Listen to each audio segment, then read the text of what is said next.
안녕하세요. 저는 제 뱃속으로 낳지 않았지만 평생을 가슴으로 키워온 제 아들을 빼앗길 뻔했던 60대 아줌마입니다. 여러분, 여러분께서는 자식을 빼앗길 뻔한 적이 있으신가요? 아니면 혹시 빼앗기는 상상이라도 해보신 적 있나요? 여러분은 아마 상상도 못 하실 겁니다. 눈에 넣어도 안 아픈 게 자식이라는데 그런 자식을 빼앗기는 건 있을 수도 있어서도 안 되는 이야기니까요. 그런데 몇 년 전 저는 실제로 제 아들을 빼앗길 뻔했습니다. 그것도 당연하다는 듯이 뻔뻔하게 내놓으라고 소리치는 사람들에게요. 억만금을 줘도 안 내어줄 제 아들을 말입니다. 그리고 그런 아들을 제가 어떻게 지켜냈는지 여러분들에게 이야기하고 싶어 이렇게 사연을 보냅니다.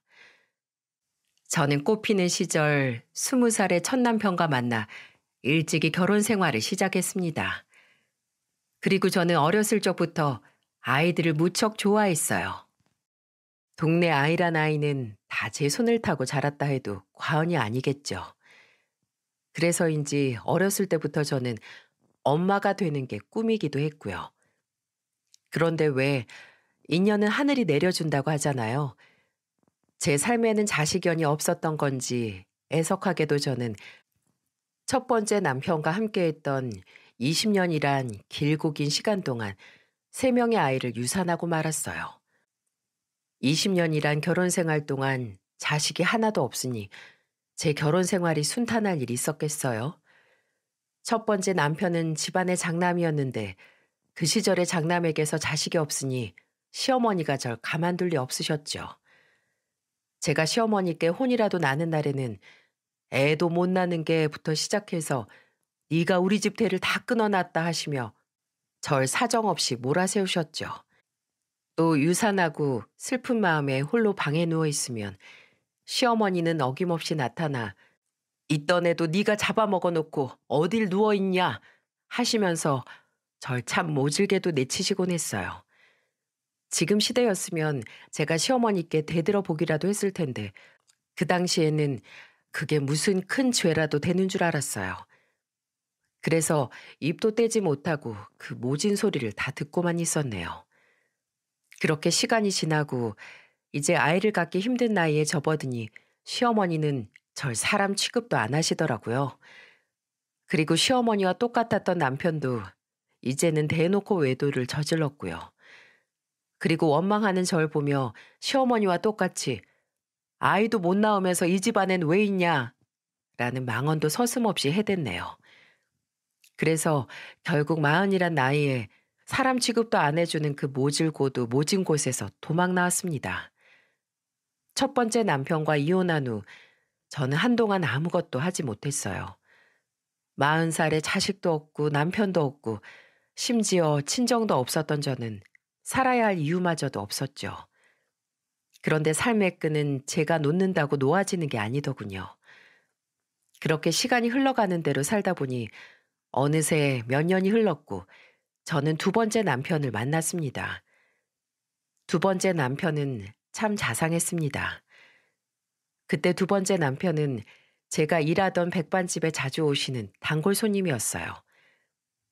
험한 손님들과 달리 제게 항상 존대해주며 상냥하게 대해주시니까 저도 마음이 가더라고요.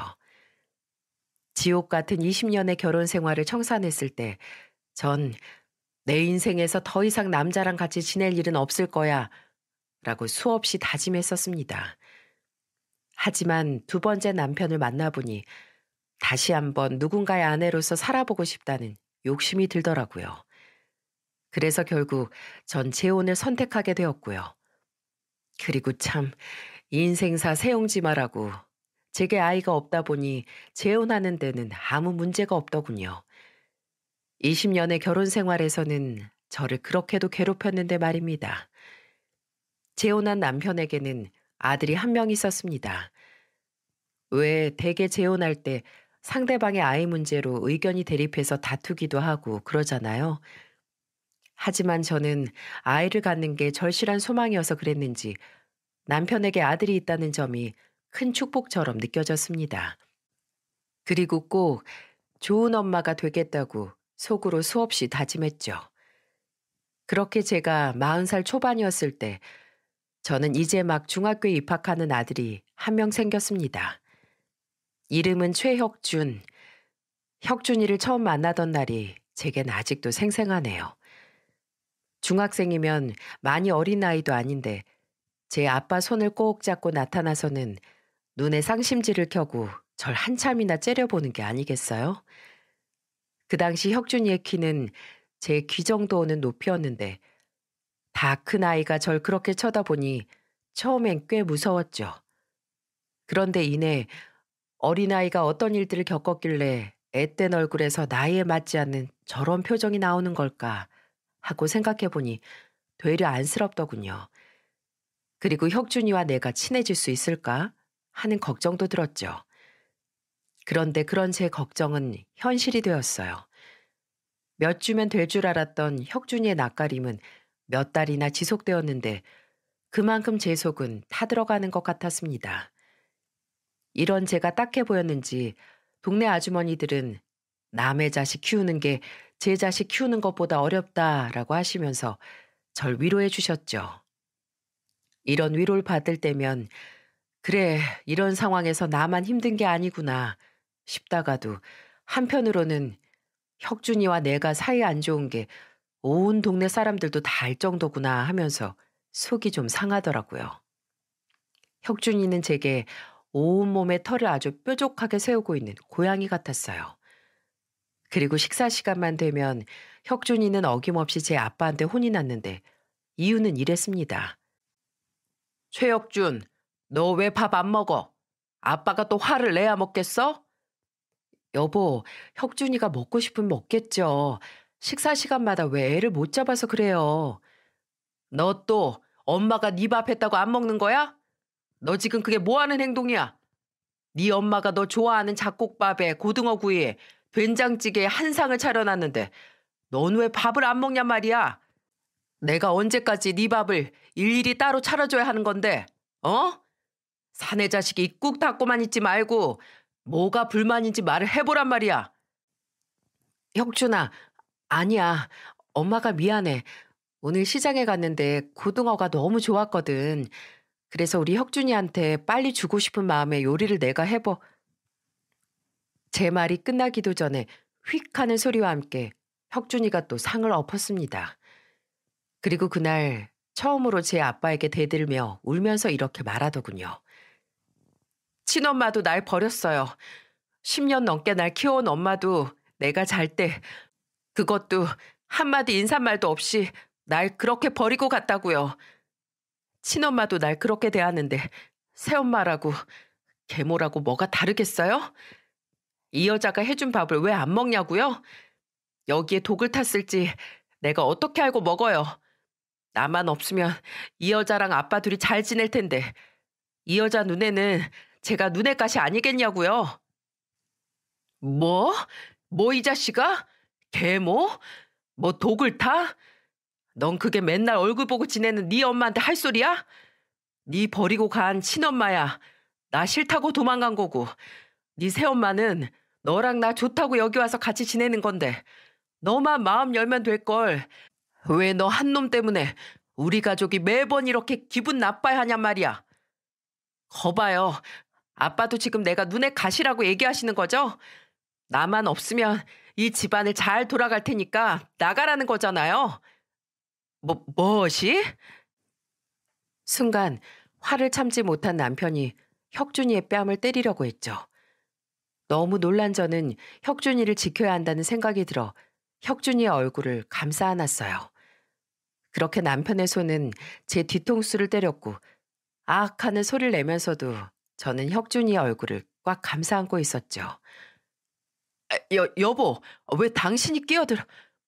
남편의 말이 채 끝나지도 않았는데 혁준이는 절 그대로 밀어버렸고 전 바닥으로 벌러덩 낮아빠졌습니다. 내 얼굴에 손대지 말아요. 아줌마 이러면 내가 뭐 감동이라도 받을 줄 알아요? 아줌마도 잠깐은 나한테 이렇게 잘해주다가 아빠가 마음에 안 들면 어느 날 갑자기 사라져버릴 거 아니에요. 내 친엄마도 그랬어요. 나한테는 항상 잘해주셨는데 아빠가 마음에 안 든다면서 저한테 말도 없이 떠난 거라고요. 아줌마도 아빠 보고 이 집 들어온 거잖아요. 그러면 그냥 아빠한테나 잘하고 아빠한테나 이쁨 받으며 살아요. 그러다 아빠가 싫어지면 그냥 아빠한테만 상처 주고 집 나가시라고요. 바닥에 널브러져 있는 저를 매섭게 쳐다보며 숨도 쉬지 않은 채 말하던 혁준이는 남편의 윽박에도 아랑곳하지 않고 그대로 집을 나가버렸죠. 몇 달 만에 서로 마주본 혁준이의 눈빛이었는데 그새 혁준이의 눈빛은 더 깊고 슬퍼져 있더군요. 그런데 전 혁준이 울부짖음에서 혁준이와 제가 친해질 수 없는 큰 이유를 찾았습니다. 그 당시는 저 혼자만의 생각이었지만 혁준이는 제가 싫다기보다는 저와 친해지고 정을 나누는 걸 두려워하는 것처럼 보였거든요. 혁준이가 말했던 내 친엄마도 그랬어요. 나한테는 항상 잘해주셨는데 아빠가 마음에 안 든다면서 저한테 말도 없이 떠난 거라고요. 이 말이 그날 밤 제 머릿속에서 떠나질 않았습니다. 그리고 그날 혁준이를 기다리며 동네 아주머니들이 말씀하신 남의 자식 키우는 것이 제 자식 키우는 것보다 어렵다라는 말을 계속 떠올렸죠. 솔직히 위의 사건 말고도 혁준이는 제 인내심을 시험하는 것처럼 다양한 사고를 쳤거든요. 일일이 이 사연에 언급하기도 뭐하지만 정말 제 친아들이었으면 데려다가 몽둥이로 엉덩이에 시퍼렇게 멍이 들 정도로 때려서라도 그 버릇을 고쳐놨을 정도로 말입니다. 그런데 저 한 공간에 있는 걸로도 몸서리치게 싫어하는 앤데 제가 훈육을 한다 한들 그걸 본인을 위한 거라고 생각할까요? 아마 역시 계모야. 계모니까 나한테 이렇게 함부로 하지. 아줌마 친자식 같았으면 이렇게 화내고 때렸겠어? 라고 했겠지요. 그래서 전 하루하루 더 버릇 없어지고 망가져가는 혁준이를 보며 이러지도 저러지도 못하며 지냈습니다. 그러던 어느 날 결국 큰 사고가 터졌죠. 집에서 빨래를 하고 있던 저는 학교에서 온 전화 한 통을 받았는데 혁준이가 친구를 일방적으로 때려서 친구가 많이 다쳤다는 내용이었어요. 저는 그 길로 혁준이 학교로 찾아갔습니다. 아직 분이 안 풀렸는지 씩씩거리는 혁준이를 보고 있자니 눈앞이 핑 돌더군요. 그리고 남편에게 듣기로는 시험 성적은 항상 상위권을 유지해서 착실한 아이라는데 이렇게 점점 더 어른들한테 함부로 하고 폭력까지 쓰는 모습을 보니까 저 때문에 애가 저렇게 변했나 죄책감이 들더라고요. 아, 어쩌라고요? 저 그냥 퇴학시켜 주세요. 저 같은 놈이 학교 다녀서 뭐해요? 여기 저놈도 그랬고 여기 있는 저놈 엄마도 그렇고 나 같은 건 학교 다닐 필요가 없다잖아요. 얼굴이 시퍼렇게 멍든 친구와 그의 엄마를 보며 혁준이는 고래고래 소리를 지르고 있었어요. 이야기를 들어보니 혁준이가 그동안 엄마가 버린 애라며 친구들에게 놀림을 받고 있었다는 겁니다. 그리고 혁준이는 분한 마음에 주동자를 때렸던 건데 폭력이 과해 일이 이렇게 커졌던 거고요. 놀림받았을 혁준이를 생각하면 피가 거꾸로 돌지만 본인을 도와주려는 선생님의 어깨를 툭툭 밀치며 퇴학시켜달라고 고래고래 소리 지르는 혁준이를 보자니 이건 아니다 싶더군요. 전 그때 다짐했죠. 점점 더 사람 아니게 변해가는 혁준이의 눈빛을 더는 두고만 보지 않겠다고요. 야, 최혁준, 너 선생님께 그게 무슨 말버릇이야? 어?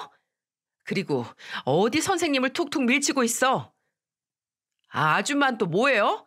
아줌만 내가 어떻게 사는지 관심도 없으면.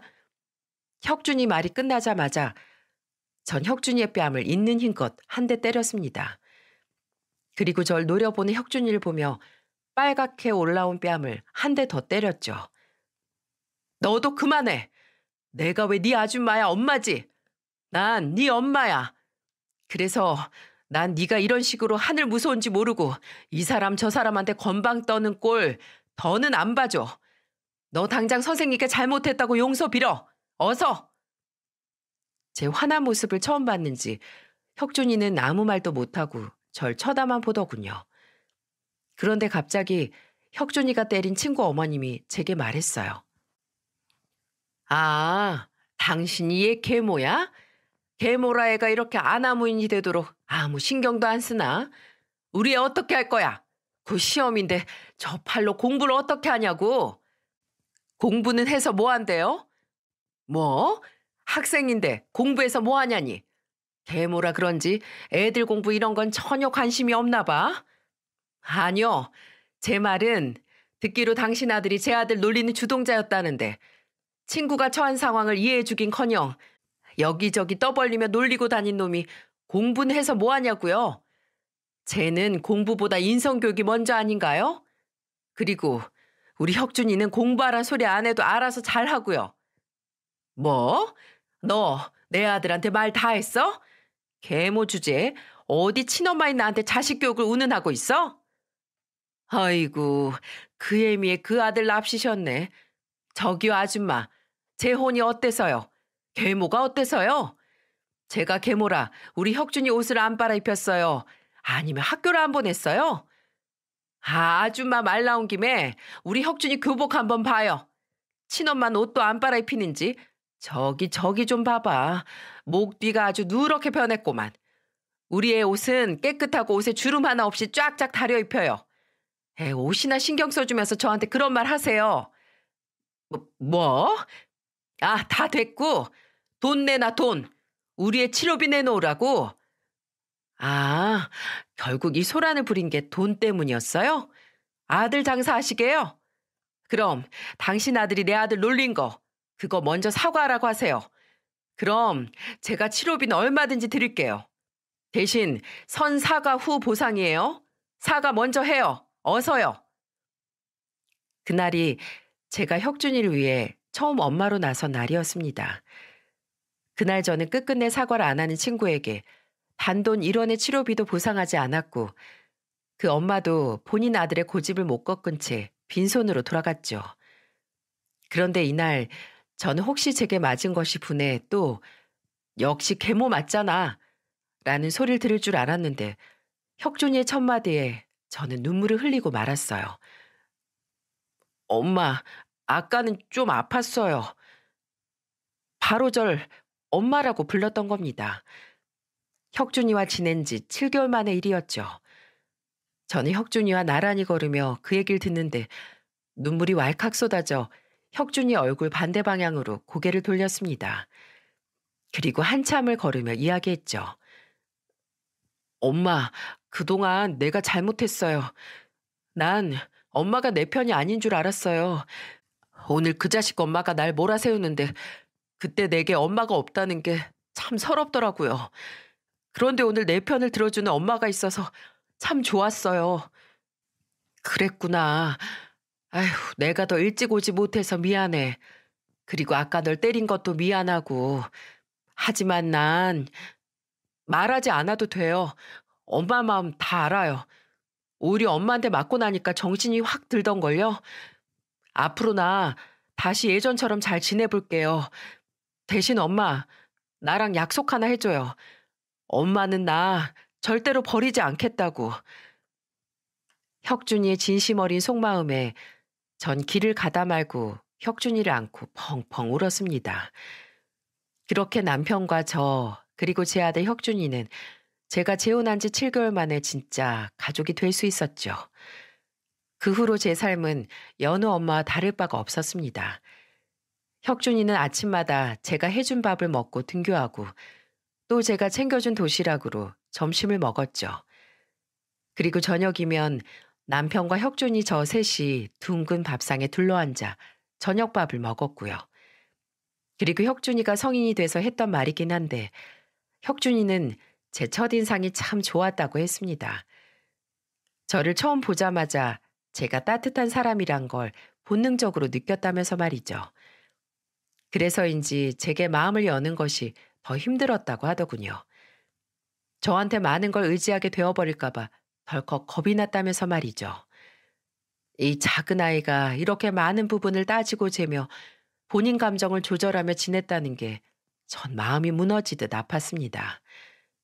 어른들이 살고 못 살고 하는 문제에 이 아이가 꽤 많은 상처와 트라우마를 갖게 되었다는 것도 알 수 있었고요. 대체 우리 혁준이가 무슨 잘못을 해서 이런 상처를 겪게 되었을까요? 전 할 수만 있다면 혁준이 아픈 모든 기억을 저로 인해 말끔히 지워주고 싶었습니다. 그리고 그러기 위해 무던히도 노력했고요. 그리고 혁준이도 그런 제 마음을 알았는지 저희는 서로 손을 꼭 잡으며 장을 보러 다니는 친구 같은 모자지간이 되었죠. 그런데 기쁨도 잠시 몇 년 후 공사 현장에서 일용직으로 일하던 남편이 추락사로 갑자기 세상을 떠나게 되었습니다. 그리고 하늘나라로 가기 전 제게 이런 유언을 남기더군요. 평생 같이 살기로 한 약속 지키지 못해서 미안하다. 그리고 엄마에게 버림받았던 우리 혁준이 이번엔 부디 버리지 말아줘. 라고요. 참 바보 같은 사람이죠. 혁준이는 이미 제 아들인데 본인 떠난다고 제가 아들을 버릴 리가 있나요? 그렇게 남편은 응급실에서 이틀을 보낸 후 저랑 혁준이와 작별 인사를 했어요. 그 후로 저와 혁준이는 굉장히 힘든 시간을 보내게 됐습니다. 혁준이의 꿈은 의사였어요. 어렸을 적부터 의사가 꿈이었다고 하더군요. 그런데 의사 되는데 얼마나 많은 시간과 돈이 드는지 여러분도 잘 아시죠? 의대에 합격한 혁준이는 없는 시간을 쪼개고 쪼개 과외를 했습니다. 그리고 아들의 꿈을 이뤄주기 위해 저도 남편이 하늘나라로 간 후에는 식당 일을 다시 시작했죠. 제가 다녔던 식당은 24시간 문을 열었었는데 주인한테 사정을 얘기하고 제가 잠자는 몇 시간을 제외하고는 일만 했던 것 같아요.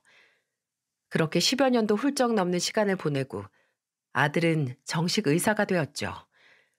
그리고 안정기에 들어섰을 때 제게 결혼할 여자를 소개해 준다고 하더라고요. 이름이 연주였는데 얼굴이 어찌나 예쁘던지 제 아들 혁준이와 같이 서 있으면 선남선녀가 따로 없더라고요. 어머니, 저희 왔어요. 그래, 혁준이 왔구나. 어머님 안녕하세요. 김연주라고 합니다. 연주 씨, 그래 반가워요. 아유, 이렇게 누추한 집까지 다 와주고 내가 다 고맙네요. 아유, 누추하다뇨. 혁준 오빠 집이어서 그런지 저도 너무 편하고 좋은걸요? 그렇게 생각해주면 내가 고맙고요. 뭘 좋아할지 몰라서 우리가 평소 먹던 거에 갈비찜 좀 해보려고 하는데 괜찮아요? 혁준이가 말했던 시간보다 1시간이나 일찍 오는 바람에 내가 아직 준비를 다 못했는데 이걸 어쩌나? 어머님, 저 갈비찜 좋아해요. 그리고 제가 오빠 방도 구경하고 싶고 그래서 빨리 오자고 했어요. 혹시 제가 도와드릴 건 없나요? 아유, 없어, 없어. 없고 말고. 혁준이 방에서 둘이 푹 쉬고 있어요. 혁준이가 바빠서 데이트도 잘 못하는 것 같던데 난 괜찮으니까 잠깐이라도 데이트하고 있으면 내가 부를게요. 처음 봤지만 싱글싱글 잘 웃고 도울 것이 없겠냐며 묻는 혁준이의 여자친구를 보는데 제 마음이 다 뿌듯했습니다. 착한 우리 혁준이가 딱 본인 닮은 아가씨를 만났구나 싶어서요. 혁준이와 혁준이의 여자친구, 그러니까 편하게 연주라고 적겠습니다. 혁준이와 연주는 방에서 오순도순 이야기하는 소리가 들렸고 저는 분주히 음식을 준비하고 있었죠. 그런데 웬걸 제가 양파를 사온 줄 알았는데 깜빡하고 안 사왔더라고요. 왜 매번 장볼 때마다 꼼꼼하게 체크한다고 하는데 막상 요리할 때 되면 한두 개씩 꼭 빼먹고 오잖아요. 야채 가게까지는 시간이 좀 걸렸는데 이것저것 준비하느라 정신이 없었던 저는 혁준이에게 양파 좀 사와달라고 부탁했죠. 그렇게 혁준이만 집 밖으로 나가고 연주와 저 둘만 집에 남게 되었습니다. 그런데 혁준이가 나가고 나자 연주의 눈빛이 갑자기 변하더군요. 팔짱을 끼고 집 여기저기를 돌아다니며 뭔가를 찾는 눈치였죠. 연주 씨, 뭐 찾는 거라도 있어요? 아니요, 그냥 보는 거예요. 이런 집은 처음 와봐서요. 이런 집이요? 아, 아니에요. 혁준 씨 집에 처음 와봤다고요. 그런데 어머니, 식탁이 안 보이는데 우리 밥은 어디서 먹어요? 아, 부엌이 좁아서 우리 집은 식탁이 없어요. 손님용 상이 있는데 이따 음식 준비되면 상 펴서 먹을 거예요. 네? 방바닥에서 밥을 먹는다고요? 아휴, 혁준 오빠도 참. 미리 말이라도 좀 해줬으면 바지 입고 오는 건데. 아휴, 하여간 별로라니까. 그러게, 치마를 입었네요. 그럼 내 옷이라도. 아니요, 저 마트까지는 얼마나 걸리나요? 한 5분? 5분 정도 그럼 얼마 안 남았네. 알겠어요. 전 오빠 방 더 구경해도 되죠? 편할 대로. 계속해서 제 말을 끊어먹던 연주는 그대로 혁준이 방으로 횡하니 들어가더군요. 아까와 같이 상냥한 목소리긴 한데 뭔지 모르게 갑자기 확 바뀌어버린 연주의 분위기는 절 의아하게 만들었죠. 그런데 갑자기 달칵하고 혁준이 방문이 잠기는 소리가 들리는 게 아니겠어요? 제가 방에 들어갈 것도 아닌데 문을 잠그니까 저도 기분이 썩 좋지만은 않더군요. 그런데 한 1, 2분쯤 흘렀을까 갑자기 우당탕하고 혁준이 방에서 무언가 떨어지는 소리가 들렸죠. 그래서 저는 깜짝 놀라 혁준이 방을 열었어요.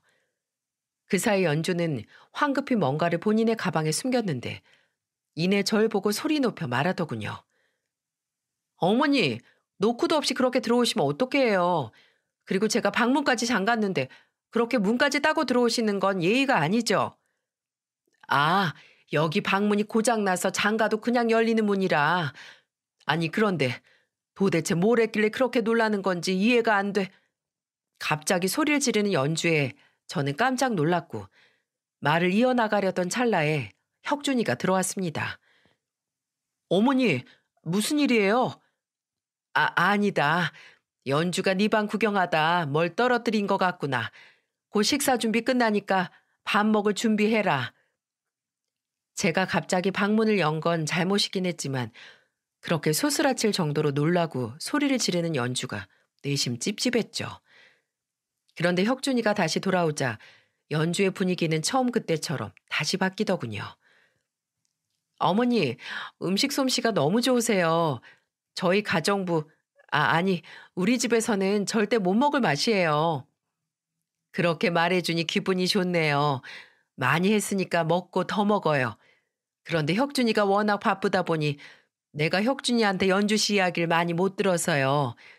혹시 실례가 안 된다면 무슨 일 하는지 물어봐도 될까요?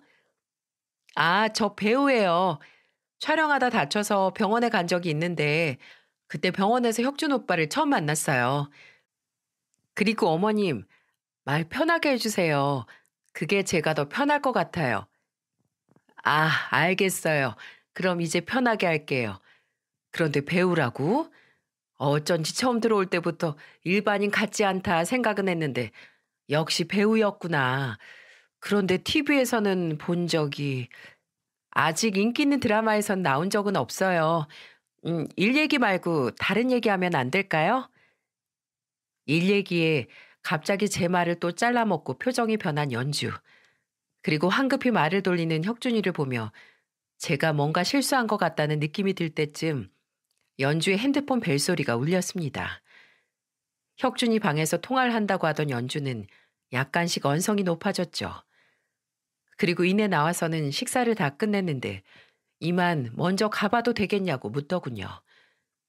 그래도 제게 처음 인사하는 자리였는데 그렇게 횡하니 가버리는 게 좀 아쉽긴 했어도 워낙 요즘 젊은 친구들은 바쁘게 지내니 그러려니 했습니다.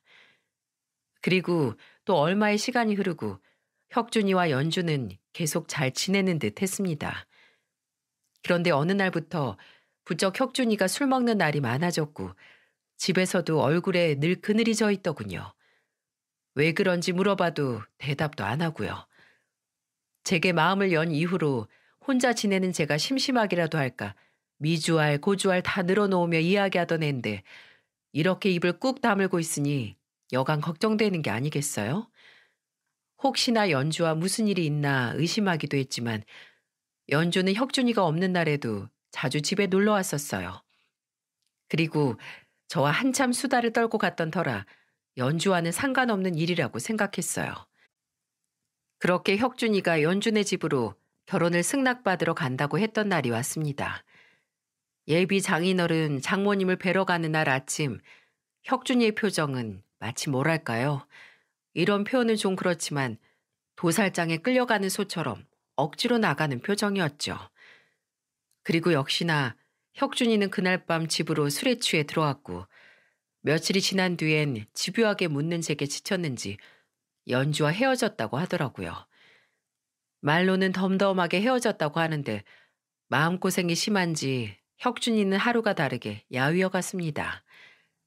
30대 후반이 되어서야 결혼하겠다고 처음 데려온 여자였는데 헤어진 게 좀 의아하긴 했지만 그것도 아들의 뜻이겠거니 하고 받아들였어요. 그런데 연주는 받아들이지 못한 것 같았습니다. 혁준이가 없을 때 골라 우리 집에 찾아와 오빠의 마음을 돌려달라고 사정사정했어요. 심지어 제게 옷이며 스카프 등의 선물도 챙겨와서는 말이죠. 그러던 중 제게 문자 한 통이 왔습니다. 안녕하세요. 연주 엄마입니다.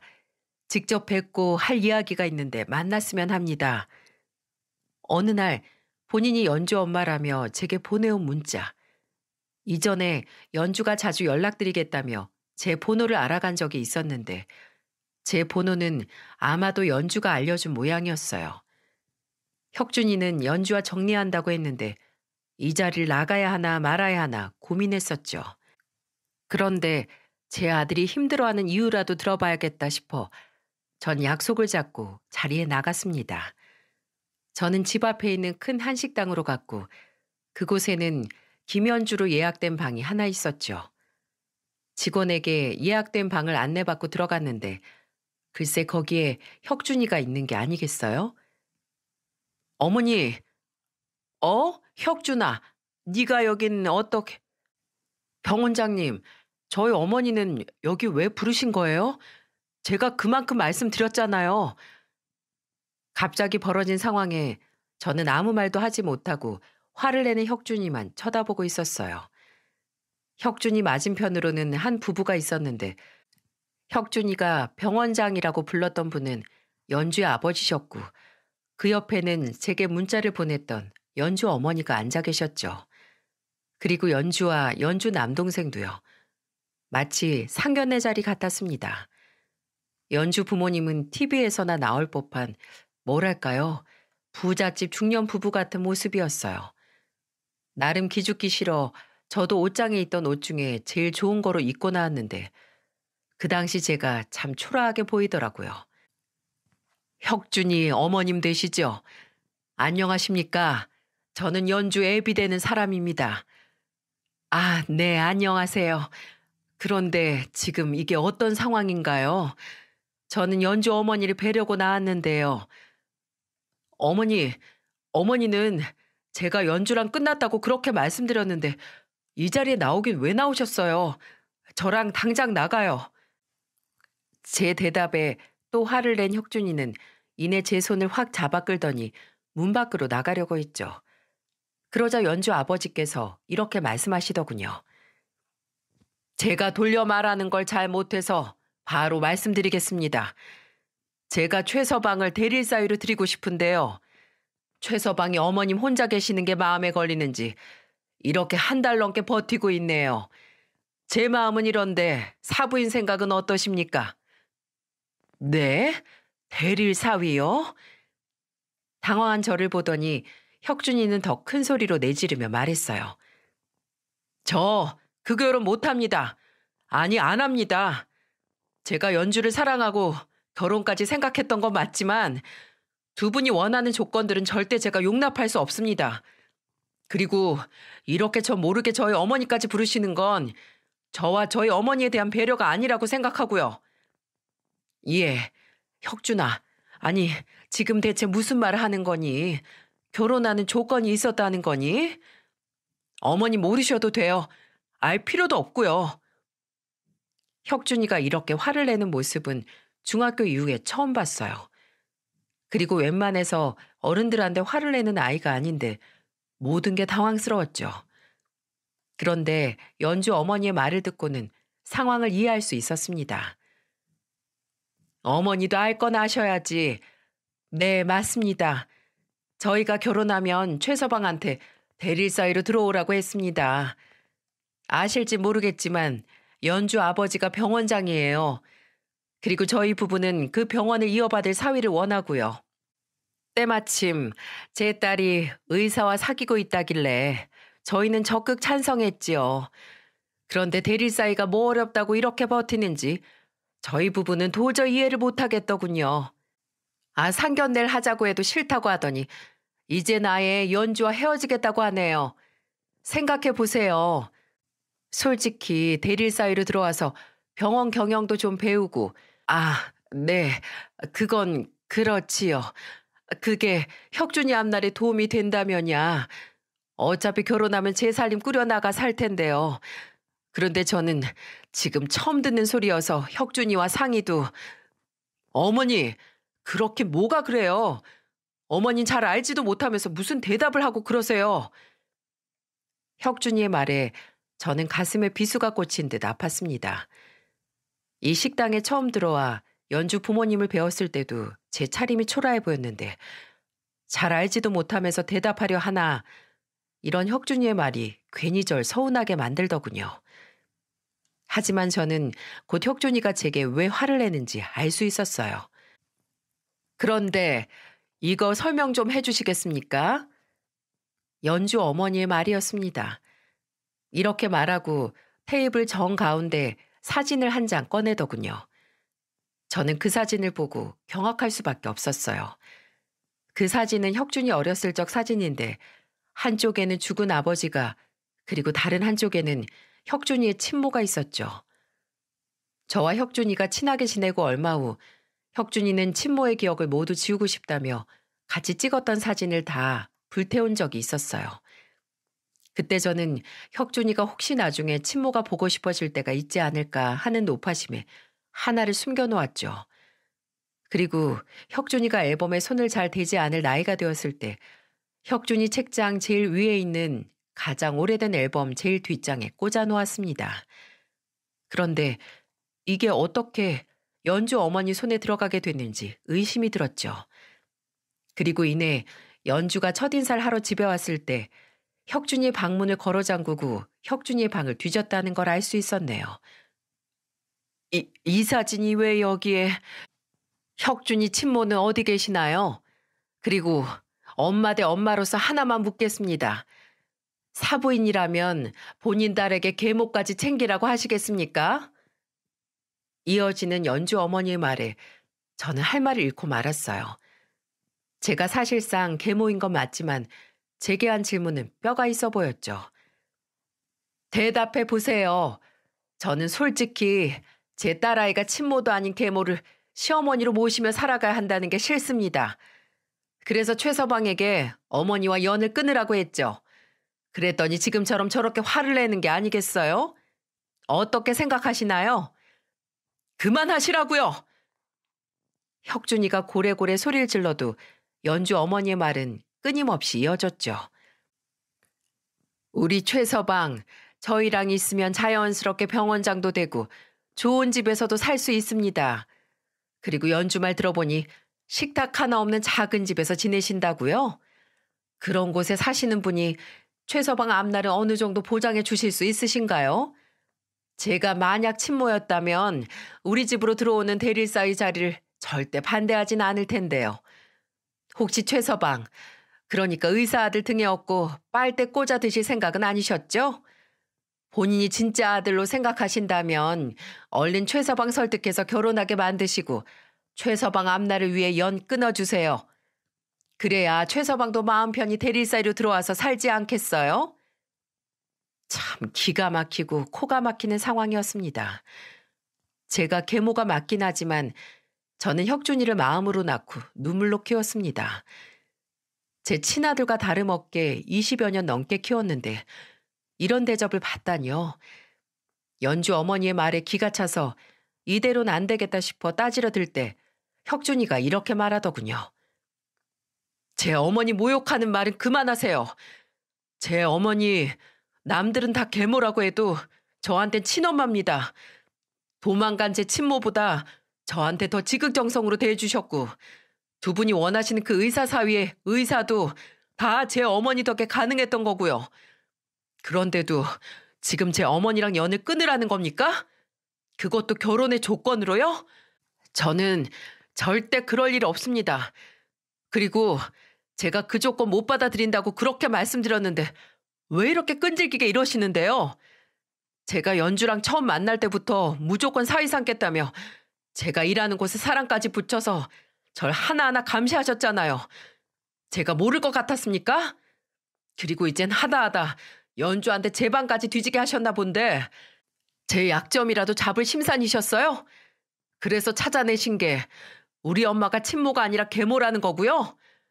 제발 그만 좀 하세요. 스토커도 아니고 이게 무슨 짓입니까? 아니 오빠. 오빠는 왜 우리 엄마한테 계속 소리 질러? 솔직히 우리 집 정도면 오빠한테는 경사 아니야? 적당히 좀 튕기라고. 그리고 나도 이제 곧 유명 배우 될 텐데 병원장 등에 업었겠다. 와이프는 배우겠다. 오빠한테 뭐가 부족한 결혼이라고 이렇게 튕기냔 말이야. 그리고 나도 엄마 말 동의해. 내가 왜 괴물을 시어머니로 모셔야 하는데? 그렇게 작고 냄새나는 집에서 말이야.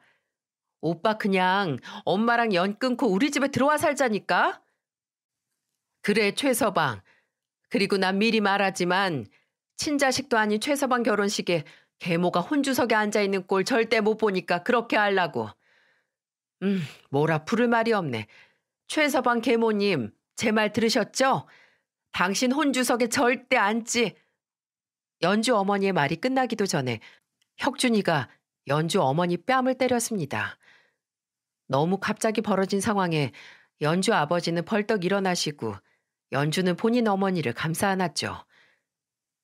대체 결혼 안 한다는데 무슨 결혼식이고 무슨 혼주석이에요? 다들 정신 차리세요. 그리고 야 김연주, 너 입 안 다물어? 너 나랑 왜 결혼하고 싶은 건데? 너 남자 있잖아. 그것도 내가 모를 줄 알았어? 너 의사 사위 아니면 안 된다는데 네 부모 뜻 따라 나랑 결혼만 하려고 했던 거 아니야? 난 너한테 정말 진심이었는데 넌 아니더라. 나 연우한테 다 들었어.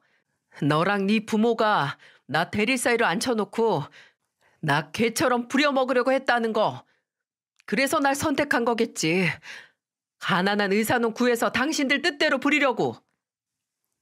혁준이의 말은 충격 그 자체였습니다. 혁준이가 말한 연우는 연주의 친남동생입니다. 나중에 혁준이한테 들어보니 연우가 어느 날 자기가 일하는 병원에 찾아왔고 연주 누나가 형을 만나는 이유라면서 쫙 알려줬다더군요. 그리고 그 이유를 혁준이는 연준의 부모님이 억지로 만들어낸 이 상견례 자리에서 하나부터 끝까지 다 말하기 시작했고요. 줄여보자면 이렇습니다. 대대로 의사 가문이었던 연주 아버지는 연주 남동생인 연우 또한 의사가 되길 원했답니다. 연주는 처음부터 공부머리도 없었고 오로지 제 몸치장하는 것밖에 할 줄 몰라 부모 돈만 펑펑 써대는 바람에 포기한 지 오래됐고요. 그런데 연우는 의사에는 전혀 꿈이 없었다더라고요.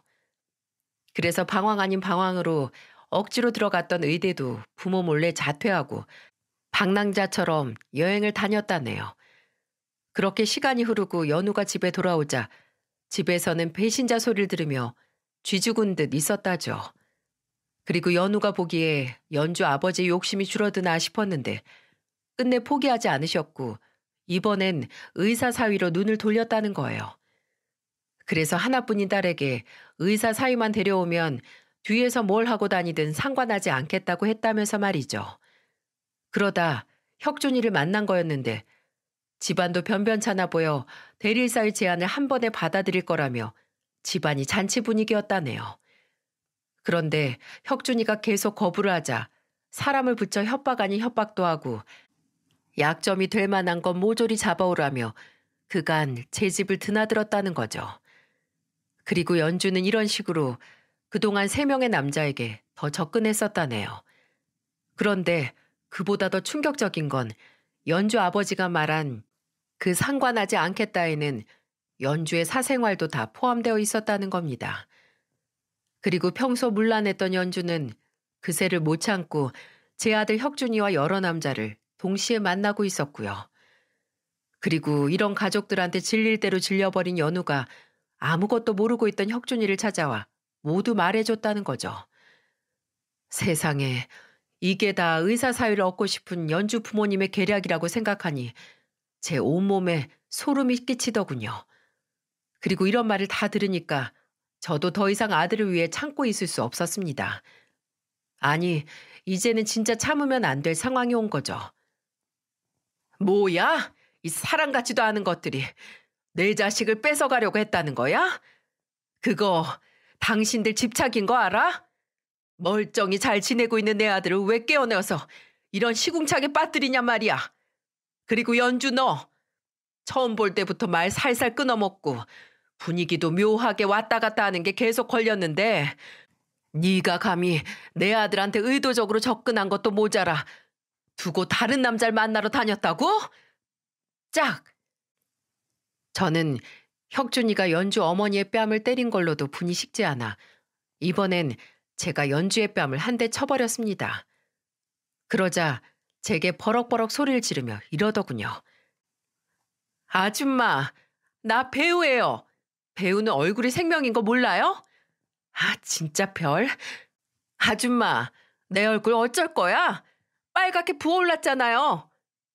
야, 이 망할 기집애야. 뭐 배우?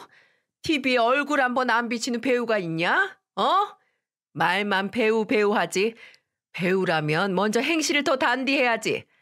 이 남자 저 남자 만나고 다닌 싸구려 주제에 네가 무슨 배우? 어? 내 아들 아까운 시간 어떻게 보상할 건데? 네가 어떻게 보상할 거냐고. 그리고 당신들은 어떻게 보상할 건데? 그렇게 전 연주와 연주 어머니의 머리채를 한 손에 하나씩 잡고 마구 흔들어댔습니다. 연주 아버지는 처음에는 저를 강하게 말리는 듯 했는데 이내 해탈한 듯 자리를 나가시더라고요. 그런데 그걸 그냥 나가게 놔둘 수 있나요? 제 아들을 건드렸는데요. 저는 복도까지 쫓아가 연주 아버지, 아니 그 빌어먹을 놈 머리채도 잡고 휘둘렀는데 글쎄 가발이 쑥 하고 벗겨지대요. 그래서 하는 수 없이 전 떨어진 가발을 식당 홀에 여러 손님이 식사 중인 테이블들 한가운데 던져버렸습니다. 당황한 연주 아버지가 후다닥 달려가 가발을 찾고는 쏜살같이 도망 나가던데 그 모습이 얼마나 웃기던지요. 그리고 그 뒤로 연주와 연주 어머니도 머리가 헝클어진 채로 뒤쫓아 나갔는데 제 아들이 그동안 당했던 마음고생에 비하면 아무것도 아니지만 그래도 꽤 통쾌하더라고요. 그렇게 하늘 무서운 줄 모르고 설쳐대는 사람들이 어디 그런 창피를 당해나 봤겠어요? 그날 저녁 저는 오랜만에 혁준이와 둘이 밥상 앞에 앉아 진지한 대화를 했습니다. 혁준이는 우리 엄마 역시 안 죽었다며 예전에 교무실에 찾아와서 소리 질렀던 그 무서운 얼굴이 아직 남아있네 라고 말했고 저 역시도 이 애미를 선택해줘서 고맙다 라고 말했죠. 그날 이후 제 아들을 빼앗아가려 했던 그 집안 식구들은 나타나지 않았지만 저와 혁준이는 그 일 이후로 더 끈끈해졌죠. 그렇게 2년 후 혁준이는 친구의 소개로 자기를 빼닮은 선한 여자를 만났습니다. 그리고 아들의 손을 빌려 이 사연을 쓰는 지금 혁준이는 알콩달콩 결혼 생활하며 저와도 잘 지내고 있답니다.